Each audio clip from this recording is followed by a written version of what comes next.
Hey y'all, it's Alison Owen again here with Uncharted, Alabama. It's an exciting day. It's exciting when you have someone that you've known for many years that's a friend. They are also a huge mega fan. I was going to say star, but No. I was going to say star, but Mark Wills is with us today, guys. That he has won ACM. Yeah, ACM. You did. ACM, CMA nominated, platinum selling, number ones, top tens. I mean, you have accomplished many, many things in the music world and beyond. You left my favorite one out. You left my favorite No, one I'm about out. to say the biggest and the greatest Grand Ole Opry member. Yeah. That just kind of is the epitome. I think the only thing bigger than that would be saying Hall of Fame member. Right. There you go. I think that's out of everything that you could introduce somebody as, I think Country Music Hall of Fame is the absolute pinnacle of that. Yeah.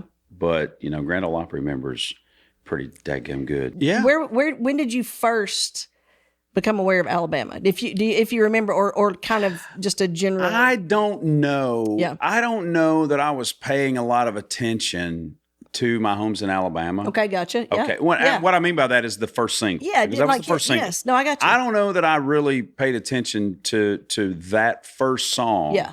When it was probably on the radio, because that's 1980. Oh yeah, absolutely. And 1980, depending on when it was in 1980, I was either 6 or 7. You're not that much older than me. I'm 52. So I'm with you. I'm 48. I don't mind saying that. Yeah. So we're so when you're saying things, I'm like, yep. We're sibling age. Yeah, and we are sibling age. Yeah. Exactly. So are you the oldest? I'm the oldest. Okay. Then he. So, yep. And right. then Miranda. Yep. So for me, I don't know that I paid a lot of attention in 1980, but I will tell you 1981, 2. So I'm 8, 9, Right. 7, 8, 9. I really fell in love with the radio version of country music. Oh, absolutely. Now, what I mean by that is the first record that I ever had was a Conway Twitty greatest hits record. Conway. The LP. Yes. And I had that. I had Good Old Boys Waylon. I had multiple little things like that, but a lot of the music that I had was my mom's 45s from when she was, a teenager. Gotcha. And so, that's, if I were going to listen to something, that's what I was listening to. Right. Now I can remember my Aunt Marie and Uncle Shorty. They had we had a George Jones 8-track. We had a Kenny Rogers 8-track. And so, that's the music that I listened to. Right. Then, WPPL in Blue Ridge was the local country station.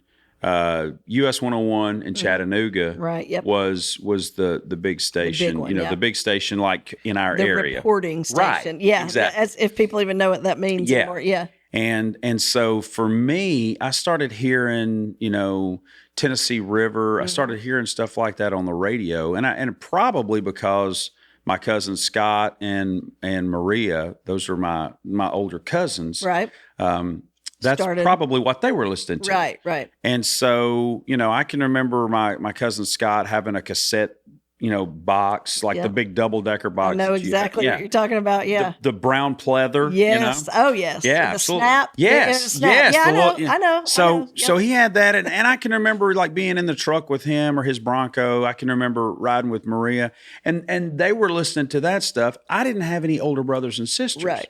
So that's where my, sort of introduction to music came from. Yeah. And I can remember in first or second grade, and I loved Ronnie Millsap, and I loved that early '80s country. Yep, absolutely. I can remember having not an argument, but a discussion with one of my teachers that "Loving the First Degree" was a Ronnie Millsap song. Oh, gotcha. Right? Okay. And that was kind of, that's one of the first memories that I have of discussing Alabama. Okay. you know. I love that. So that would have been the second In record. school. Right. Yeah.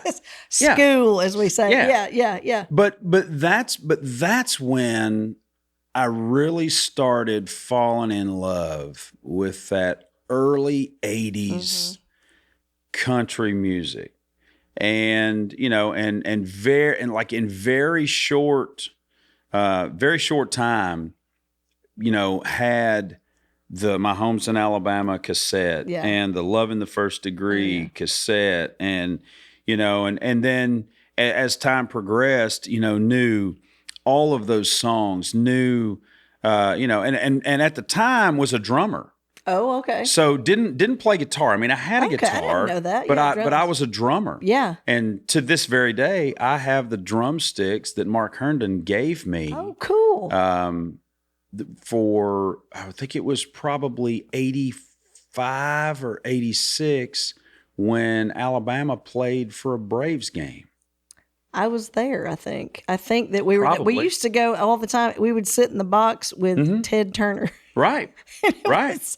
And Del Murphy. Like, listen. Yep, listen, that's that. I know exactly that's what that you're same talking era. about. Yes. I can remember probably 82, 83. I don't have the date in my head, but it was probably the first time that Alabama won Entertainer of the Year. Okay. That would have been around, 82, 83, I think it was something 82, like that. Yep. And I was watching it was either the ACMs or the CMAs, you know, and we were watching it, and I told my mom, I said, that's what I want to do for a living. Because I love to sing. Yeah. I was singing from the time I was 3 years old. Yeah. I could sing full songs, and we had a girl that went to our church. Her name was Andrea Brooks, and she had the greatest voice of anybody I'd ever heard in my life. And as a kid, I could hit all the same notes that she would. And you still can. She was well, thank you. She was an amazing singer. She still is. She's not dead. I mean, I just meant what I meant was in that like time at that frame, time in my life, yes. it was like the best singer I'd ever heard in my life. Yeah. And I used to love to sing with her at church. Grew up Church of Christ, so we didn't have instruments. We didn't have piano or organ. Voice. It was just all vocal. Absolutely. And great training ground. Yeah, but I remember watching one of those award shows and just being enamored with all the music that was out there. And I said, that's what I want to do for a living. And my mom was like, okay. Yeah. I mean, it was that simple of an answer. Because, not discouraging. Right. Because who's going to tell your 7-year-old you're not good enough to do that? You know, she was just like, okay. Okay, sure. And honestly, I think that was the reason right there where it never entered my mind that I couldn't do it. Yeah. The belief that, you know, that parents can instill in you, or just with little simple comments like that, I think, or not being discouraging, you know, just saying, okay. I was never a good student. I was never somebody that, you know, like loved math. I mean, I joke all the time, you know, people are like, you know, well, how were you in school? And I was like, well, I'm a singer. I count to 4. Sometimes I can count to 6. I do what I need to do. Right. That's it. And that's all. Thank you very much. Yeah. But that's kind of where the whole thing really started. So first year, June Jam. Okay. First year back. Yes. Your dad calls me and says, hey, would you've expressed an interest in playing June Jam. Yeah. Would you like to come play June Jam? I literally hung up the phone and cried. Yeah. Just like, because as a kid, I wanted to play June Jam. The last June Jam was 1995, right before my career had taken off, and I never got to play it. Yeah.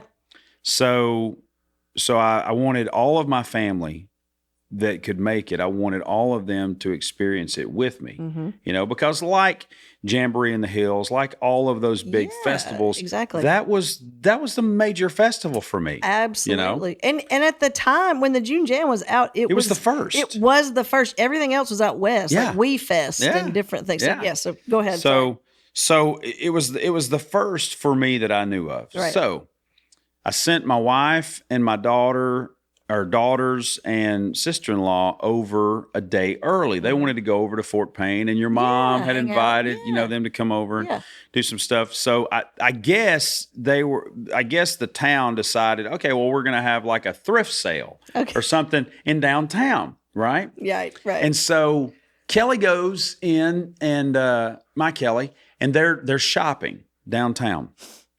And she calls me and she goes, I have found an Alabama June Jam satin jacket. Oh. And I was like, buy it. Now. And she goes, I don't even know how much they're asking for it. I said, I don't care how much they're asking for it. I want it. Buy the jacket. And she goes, okay. So I get to June Jam. We're somewhere else the night before. We come in that morning on the bus. And Kelly goes, here's the jacket I bought you. And I was like, oh my gosh, it's awesome. But it was warm. Yeah. It was warm that first year. Right, it was, yes. So I didn't wear it. And as the evening progressed, the sun goes down. It was getting a little chilly, and they were like, hey, do you mind if we use your jacket, the June Jam jacket? And I said, sure. Yeah. Well, the June Jam jacket disappeared. Dun, dun, And dun. we couldn't find it. And I was like, where's my jacket? And they're like, well, did you leave it on the bus? And I'm like, no, I'm on the bus all the time. It's not on the bus. Well, it got back to me that the June Jam jacket was making the rounds. And it was going different places. And it was doing its own traveling. Right. Yeah. For my birthday that August, so this is in June. So for my birthday that August, they gave me the June Jam jacket ended up in a bag with a photo album. And it had people from the June Jam. It had stage crew. It had everybody, all the artists wearing the June Jam jacket. How in cool. the bag. How right? fun. Oh, no, just wait. Oh, no. It's like, I never got it back. Yeah. So that night I'm like, finally I have my jacket. I leave with the bag. I get home. A few days go by. I open the bag to take the jacket out. The jacket is not in the bag. Oh. It's the black napkins from the restaurant that looked like the jacket. So the jacket now spent another year traveling. The touring jacket. Traveling all over the place. It went to Pebble Beach. It went to all these different locations with all of these friends of mine that wore the jacket under my nose. So would they wear it and then take a picture? Yes. And then put it in right. the and they album. put it in the photo album. Okay. The culmination of the June Jam jacket was Teddy and your dad on his bus at the following June Jam. Right. They took pictures with Randy and with Teddy in the jacket. And then it came back to me. Yeah. So it made like this whole funny story into path. Amazing. Right. Amazing. It started at the June Jam. Yeah. And what's cool about it is that the photo of your dad wearing the jacket is in an 8x10. Sits on my desk. That's awesome. That did Kelly and the girls, are they the one? Did they? Yeah. Did they intend for it to start out kind of fun? Had they? No. Was that their end goal? There was no intention. There was no intention. It was Kelly's sister that took the jacket because she was cold. Yeah.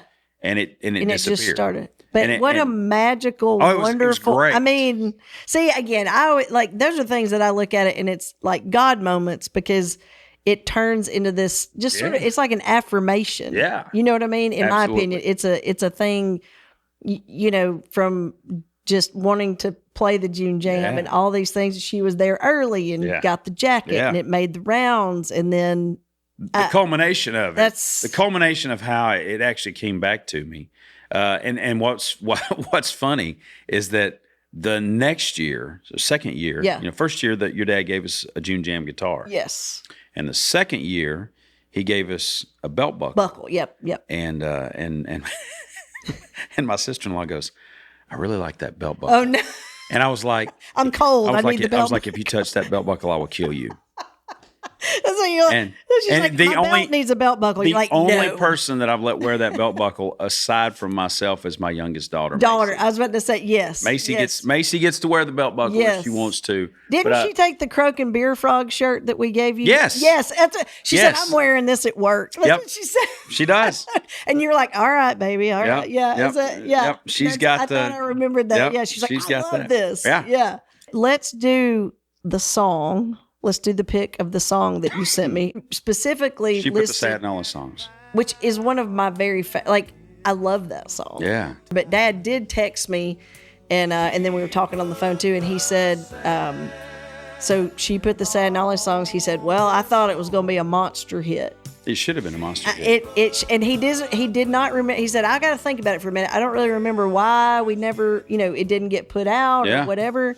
But he said, I remember I wanted to go in the studio real early in the morning because I wanted to make sure I sounded kind of gruffy. Like gruffy and like emotional, just he sort of wasn't good time beer bar drinker. And Mac McAnally and Robert Byrne are the songwriters. Okay, I purposefully did not research it because I wanted you to be able to tell me things about the song that I didn't know. Yes. Never got released as a single. I don't even know that it was ever even mentioned. Just based on the other songs that were on the album that they, it's like you kind of go, well, Dixieland Delight didn't really have to. Yeah. Like other songs that got released, and then I don't know if they just decided to move on. But you always wonder why wasn't this song huge? And she put the Sad and all his songs, man. I can remember the first time I bought that, I bought the cassette. Yeah. And I was listening to it, and it just had it as because it kind of starts on that minor chord. Yes. And you're like, it's different for Alabama. Yes, a little like what's happening, what's about to happen when you hear it, when it starts. Yes. And so I always loved that song. I could literally talk about multiple songs, but I came in here today to talk about that song. Yep. And then a song that I don't know because I didn't research it because I told you I wanted, but Teddy sang a song that as my life progressed, I wrote a song very reminiscent of that. He had a song called "You'll Never Be One." Never Be One, Teddy. Yeah, absolutely. Now, was that for his oldest daughter? Yes, and that's her in the Sally. So she's a little bit younger than me, right? Like 6 months. But is she the one that runs the fan club? That's his granddaughter. It's his granddaughter. Yes. Okay. Yes. Okay. Yes. Okay. That's her daughter. Okay. Yes. Absolutely. Okay. So yeah. I thought about Never that. Be One, and I love that in the end. And she's like, "Love you, Daddy." Yeah. Like, yes. I mean, it'll get you. Yeah. You sit and you listen to it and you go, and I think, like, again, that's what's so cool too, is you've got, like, she put the Sad and all his songs, and You'll Never Be One. There's not, you don't say like, oh, Alabama sings songs only about truck driving or the farm, or there's so much emotion and such a variety. You've got this, and you've got this, and you've got everything in between. Absolutely. It's life. Right. And that's why it keeps, again, I'm not saying it just as a daughter. Like, I love music, and I've listened to every album top to bottom, and you can listen to it driving down the road and cry, laugh, bounce up and down, and that's what it should be. Absolutely. But no, You'll Never Be One. No, absolutely. That in the song is Sally, Teddy's daughter. Okay. And like I said, she and I grew up, right about the same age. Yeah. We were around each other. And then his son Josh is between Heath and I, my brother and I. But yeah, that's Sally on the track. One's so magic. It is. It's such a sweet, you listen to it and you're just like, if you don't tear up, if you've got kids and you don't, but even if you don't have kids, it's still emotional because you just think, well, whatever that is, whatever moment that is, that's never going to happen again. The second verse when he comes into the toy piano. Oh, well, Kermit the Frog. Yeah, Kermit the Frog. That piano that they put in there was just was such a great Such a great addition into that. And I mean, like I said, we could talk about that stuff all day long. Oh yeah, But man, when I think about great songs, that's one of those things that literally early on in my life solidified the belief in great songs. Trying to put as many great songs on an album as you can, because that not every one of them is ever going to see the light of day. But absolutely. you fill that record with great songs, and those fans, and the fans. That's the fans. That's another great one. Absolutely, absolutely. And it's such a huge part of the Alabama story is, I mean, our lives. It's like you were saying earlier about you knew who we were, the kids, like from interviews and stuff. Yeah. Our whole lives, it's like fans and being a part of what was going on, right. And you know what I mean. It just it's a very, again, it's just about connection and realness and authenticity. I'm going to ask you about one more because I heard it last night. I was looking at it. Gonna have a party. Was that because it sounded like, it sounded like they were having a party. Yeah. Was that fictitious? Was that studio magic, or was everybody really? Were they just kind of? As far as I know, and I'll double check that with Dad and make sure on that one. Because that's the thing too. When I talk to him and ask, and then Teddy too. But no, I mean it was. And again, that wasn't one that was ever released as a single. Yeah. And it literally sounds like you just were in the studio. Yeah. And like, because you hear Jeff in the back going, "Hey, make sure you get this on 24 track." Because he was the studio guy of everybody. He was the one that loved that kind of stuff. He was the audiophile. That's as far as like technical term, throw that out there. But no, Jeff. I mean, he was. Well, and that's how everything started. He was the guy with the equipment. He had the sound, and he had the guitars and the mics, right. and is a cousin, but at the same time, my dad and Teddy were on the mountain, right, picking cotton, that kind of thing, and Jeff kind of lived in town. Mm-hmm. But yeah, no, you hear Jeff. It literally sounds like a party. Make sure you get this on 24 track. And I wonder too. Tim McGraw's was like, "Hey, y'all make sure you turn out the light," talking and stuff. Like I hear things like that, and I wonder, because I know he's a big fan too. Yeah. If there's little things like that, you hear it just kind of adds to it, where you're just like, man, it sounded like they were just having a party and they hit record. They wanted it to sound like it was literally like a party. I don't know if it went into the wee hours of the morning, the recording. If it was like, I do need to ask him that. I need to say, hey, Dad, was this like at 2 a.m. or like, did y'all do this? Because you were young too. I was young too. Absolutely. Yeah. Absolutely. So I remember going to the Music Mill and Harold Shed and, and all that kind of stuff. I mean, just a lot of crazy little memories of stuff. And, you just have no idea as a kid. Like you have no real concept except like going into arenas and then people holding up lighters. I was telling Melissa that, when people smoked and they had real flame lighters, and it looked like the building was going to catch on fire. Yeah. Because it was just, I mean, literally every person had a lighter singing Old Flame. Yeah. And, just that, Kids are too weak for real lighters this day and age. Exactly. They would burn themselves. Like, there'd be a line at first stage. I give my kids torch lighters. I did. I'm not gonna tell you who, and I'm not gonna tell you why. It's all good. But I went into the studio, and I walk in, and there's the vocal mic, and I put the headphones on, and I start singing, and I'm like, and I stopped, and I said, "Hey, what are you doing to my vocal?" Oh, and the guy goes, "Oh, I run it through Auto-Tune," and I said, "Why?" Yeah, and he goes, "Well, that's the way that people like to sing today." And I said, "You know what I looked at him. I said, "You know what we used before Pro Tools?" And he goes, "What?" And I said, "Pros." There you go. Pro people that can sing with voices. People that could actually do their job. Yeah, yeah. I said, "Don't turn that off." Yeah. Okay. He turned it off, and I sang like 2 passes of it, and he turned around and looked at me, and he goes, "You can actually sing." Yeah.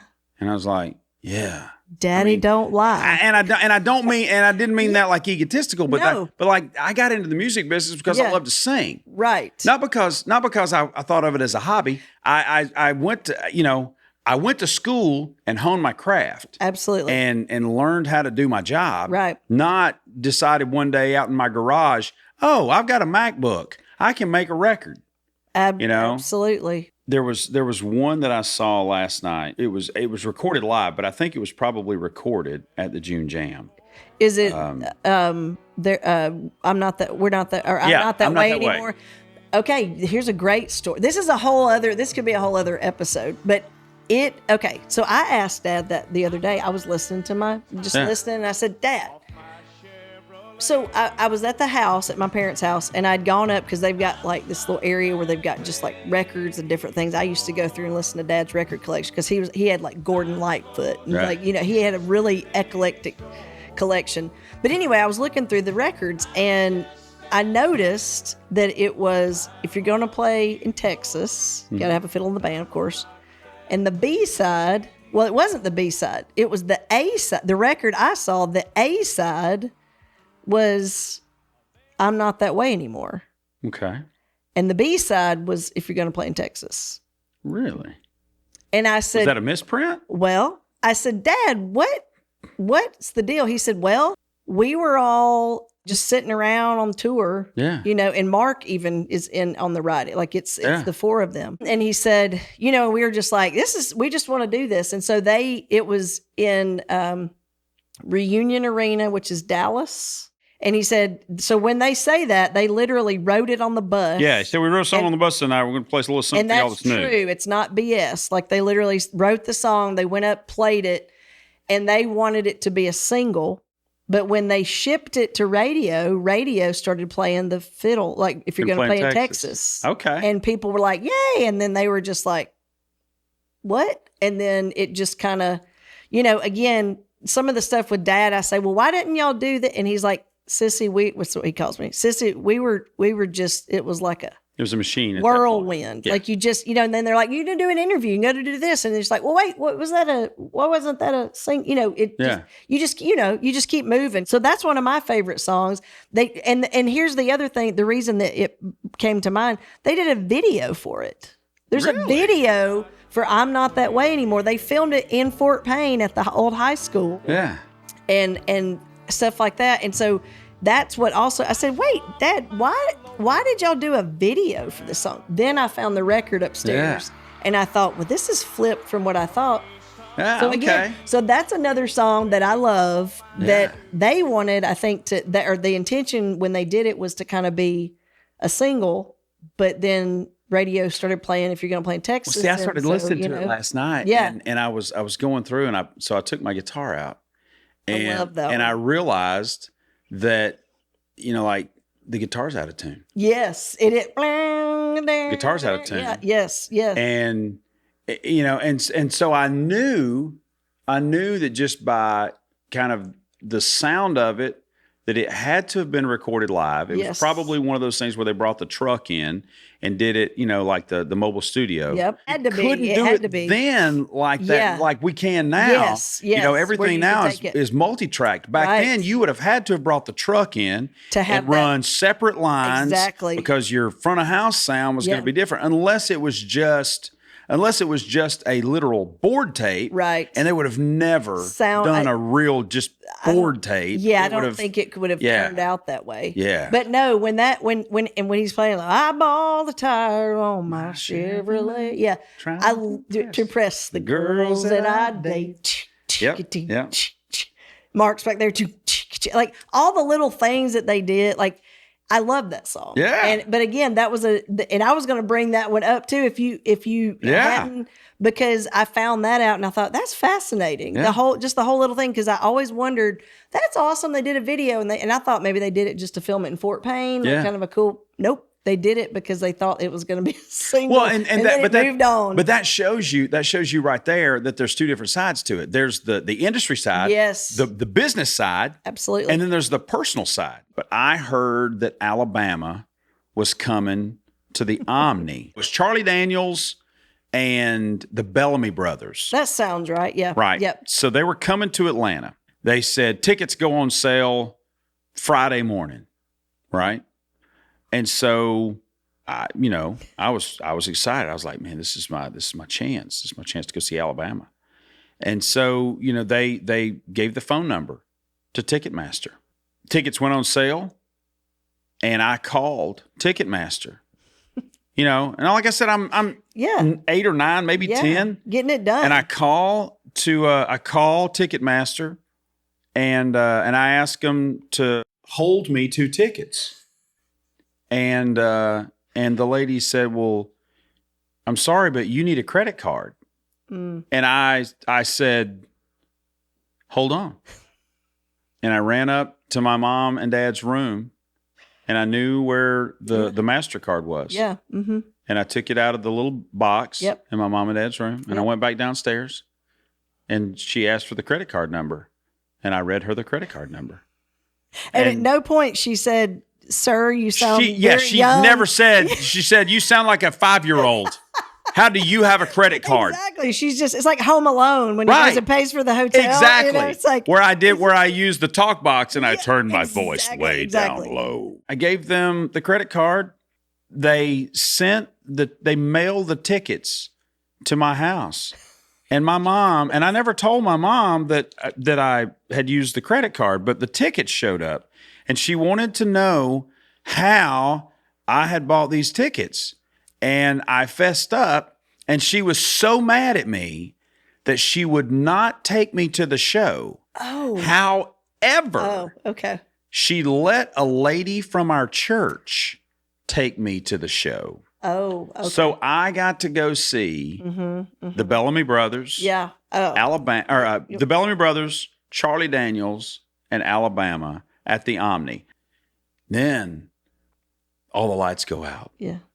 And these 4 spotlights come out from underneath the stage, and they're like shooting straight up in the air. And all of a sudden, the stage, these 4 things start rising, and these 4 people come out of these holes in the stage. Did they have the background playing where it was like, yes, it was like this vibratory, like you're like this building's about to take off. Exactly. Yeah. And they rise up from under the stage. I'm on the left side of the arena. And the Omni went straight up. Exactly. I'm like literally, I'm in like one of the highest seats in the building. Yes. You're almost on top of the stage. Yes. Because it goes straight up. Yes. But I was about 3/4 of the way back in the room. Okay. At the top. So I had a great view of the stage. But that was my first live concert. Yeah. That I ever went to. And that'll kind of get you. And let me tell you, if 5-year-old, 7-year-old me thought watching an award show, well, that's what I wanted to do for a living, buddy. When I walked out of the Omni that night, there was nothing in the world gonna stop me from doing that for a living. Nothing. That's awesome. Tell us before we kind of get out of here, where everybody, what right now you got going on, what tour, where they can find you, anything that they need to know about Mark Wills. Summertime's going to be busy. You can go to markwills.com. I tell everybody, follow us on Instagram, follow us on Facebook, Mark Wills Music. Yep. And if you like golf, got some fun stuff coming for you. Hey everybody, it's Mark Wills, and you're listening to Uncharted Alabama with my friend, Alison Owen.